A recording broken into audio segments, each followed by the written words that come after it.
Kalau kamu belum paham sejarah reformasi tahun 1998 atau mungkin sudah lupa, silakan buka lagi lembar-lembar sejarahnya. Ini penting. Ketika itu, ada satu aktor utama yang sangat penting yang sanggup memberi dorongan kuat bagi jatuhnya Presiden Soeharto, sang diktator yang waktu itu sudah berkuasa selama 32 tahun. Aktor ini penting adalah para guru besar dari kampus-kampus perguruan tinggi, guru-guru besar dari kampus-kampus universitas.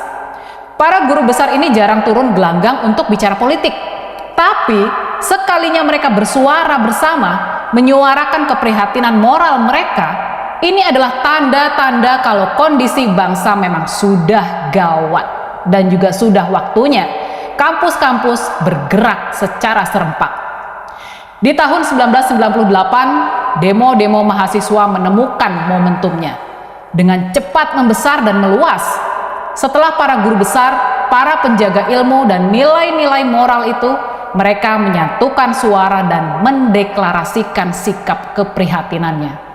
Waktu itu di tahun 1998, kejadiannya juga bermula di Jogja, di Yogyakarta, dimotori oleh para sivitas akademika Universitas Gadjah Mada. Dari kampus biru itu, seruan moral segera menyebar kemana-mana, bagai virus menjangkiti kampus-kampus lain di seantero jagat negeri ini. Dalam waktu yang singkat, gerakan para mahasiswa yang sudah mendapatkan restu para guru besar segera menguasai jalan-jalan di banyak kota. Seruan reformasi semakin menggema, dukungan masyarakat semakin menguat. Sampai-sampai pada satu momen nih, sang diktator, bapak mertua dari Eyang Prabowo, sudah tidak sanggup untuk bertahan lagi. Soeharto pun jatuh. Makanya kalau sekarang kita melihat para guru-guru besar dari berbagai kampus sudah bersuara, dan ini lagi-lagi dipicu dari Jogja, dari Yogyakarta, dari kampus Universitas Gadjah Mada, ini bisa jadi memang sudah menjadi sebuah pertanda. Gejolak politik ini tidak akan bisa dihentikan lagi. Gelombang perlawanan kepada Presiden Jokowi dan kroni-kroninya akan terus membesar dan menguat.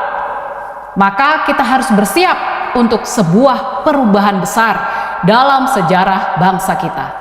Momennya akan tiba. Entah apa yang akan terjadi. Entah kisah apa yang akan tertulis di buku perjalanan sejarah bangsa. Tapi yang pasti nih, momen sejarah itu sudah menemukan waktunya. Akan ada sebuah peristiwa besar dan kita harus segera bersiap. Oke, kembali lagi di channel MD 2045. Salam inspirasi, salam NKRI, harga mati. Teman-teman mungkin sudah mendengarkan sedikit edukasi dari saudara kita, Rini Budoyo. Tentunya apa yang disampaikan oleh beliau sangat menarik dan sangat bermanfaat agar kita mengetahui sejarah Soeharto.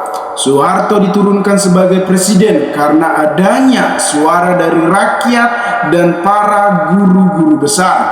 Menurut saya, penyampaian Rini Budoyo ini sangat-sangat membuka pola pikir kita agar kita ketahui, apalagi situasi politik yang memanas saat ini. Tentunya sangat menarik teman-teman, apalagi sekarang Pak Jokowi diperbincangkan di media sosial. Berbagai pengamat politik mengkritik soal tindakan-tindakan yang dilakukan oleh Pak Jokowi Dodo. Mungkin saja Pak Jokowi akan seperti Soeharto. Soeharto diturunkan dari presiden karena dari suara rakyat. Teman-teman, bagaimana tanggapan teman-teman mengenai situasi yang digunakan Pak Jokowi saat ini? Dan banyak para guru besar yang menyuarakan untuk melihatkan tindakan-tindakan yang dilakukan oleh Pak Jokowi Dodo ini. Tentunya ketika guru besar sudah turun, berbagai guru besar dari universitas lainnya banyak menyuarakan ketidaknetralan Pak Jokowi, rusaknya demokrasi, rusaknya reformasi saat ini. Teman-teman, inilah yang kita lihat, cawe-cawe Pak Jokowi sudah semakin terlihat dan sangat-sangat terlihat dan sangat-sangat diketahui oleh publik. Teman-teman, memang ketidaknetralan Pak Jokowi Dodo saat ini membuat masyarakat kecewa dengan tindakan-tindakan yang dilakukan oleh Pak Jokowi, karena Pak Jokowi telah mendukung yang sudah melanggar hak asasi manusia. Padahal Prabowo Subianto masih terlibat dengan kasus 97 sampai 98. Jadi banyak pengamat politik, banyak para guru besar mengkritik tindakan cawe-cawe Pak Jokowi saat ini. Bagaimana teman-teman nasib kita ketika kita salah memilih pemimpin? Memang kita banggakan Pak Jokowi dulunya memang sangat baik dan sangat merakyat dan sangat murah hati dan sangat rendah hati. Tetapi untuk saat ini, situasi politik Pilpres tahun 2024 ini, bahkan Pak Jokowi memberikan pernyataan bahwa presiden boleh melakukan kampanye, boleh melakukan pemihak asalkan tidak menggunakan fasilitas. Tetapi tidak mungkin seorang presiden tidak menggunakan fasilitas negara terkecuali dia mengundurkan diri sebagai Presiden Republik Indonesia. Banyak juga para menterinya sudah turun dari kabinet Pak Jokowi Dodo karena mereka tidak mau terjebak dengan cawe-cawe Pak Jokowi Dodo. Nah teman-teman, ini kembali lagi kepada teman-teman. Kalau setelah guru besar sudah turun, artinya situasi reformasi demokrasi sudah semakin kacau dan semakin buruk.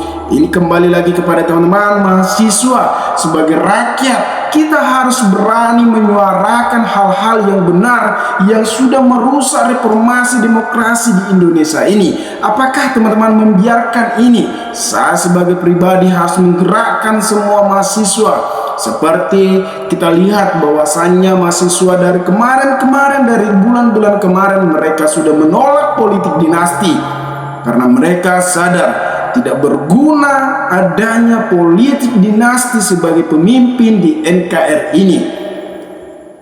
Memang awalnya kita lihat situasi adam-adam saja ketika Gibran dideklarasikan sebagai wakil dari Prabowo Subianto.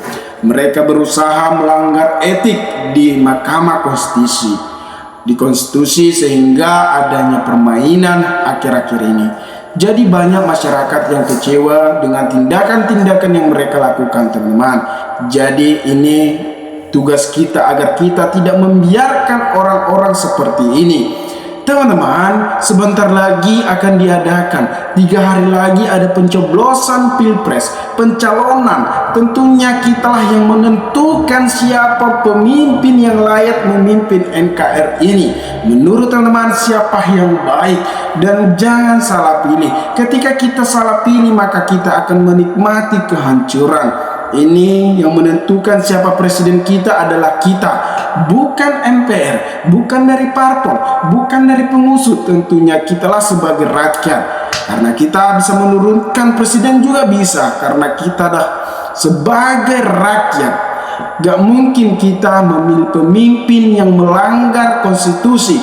Gak mungkin kita memilih pemimpin yang melanggar hak asasi manusia. Tidak mungkin. Kalaupun ada memilih, artinya mereka tidak menggali sejarah-sejarah dari 3 calon tersebut. Menurut saya, Ganjar Mahfudlah memang seorang pemimpin yang tidak melanggar hak asasi manusia, tidak melanggar kode etik. Saya belajar dari Prof. Mahfud yang berani mengundurkan diri sebagai menteri dari Pak Jokowi Dodo. Dia berani mengambil keputusan agar Pilpres di tahun 2024 ini tidak ada asumsi masyarakat bahwasannya Mahfud MD menggunakan fasilitas negara dalam kampanye. Keputusan beliau tersebut sangat benar dan sangat valid dan konsisten. Kita bisa lihat pengalaman Prof. Mahfud jauh lebih berbeda dengan Prabowo Subianto. Prabowo memang kita lihat bahwa dia adalah seorang menteri pertahanan. Apakah bisa mencalonkan diri sebagai menteri, sebagai calon presiden? Harusnya agar tidak ada asumsi masyarakat buruk kepada Prabowo, dia mundur dari pertahanan tersebut. Dia mencalonkan bebas-bebas saja. Jadi kalau kita lihat dia sudah mencalonkan diri padahal masih Menteri Pertahanan, tentunya asumsi masyarakat bahwasannya beliau menggunakan fasilitas negara.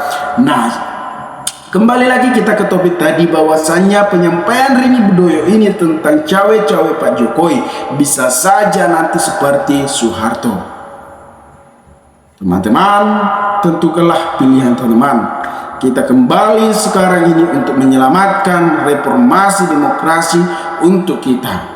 Jangan biarkan mereka memimpin negara ini hanya gila kekuasaan, bukan hanya kepentingan kepribadiannya. Tetapi jangan lupa, Pak Jokowi sudah memimpin negara semaju ini. Tetapi untuk saat ini pastinya kita kecewa dengan cawe-cawe Pak Jokowi yang sangat-sangat terlihat dan sangat menjijikkan. Teman-teman dimanapun Anda berada, maka berikanlah tanggapan teman-teman di kolom komentar agar kita bisa saling tukar pikiran satu antara lain. Salam inspirasi, salam NKRI MD 2045 melaporkan.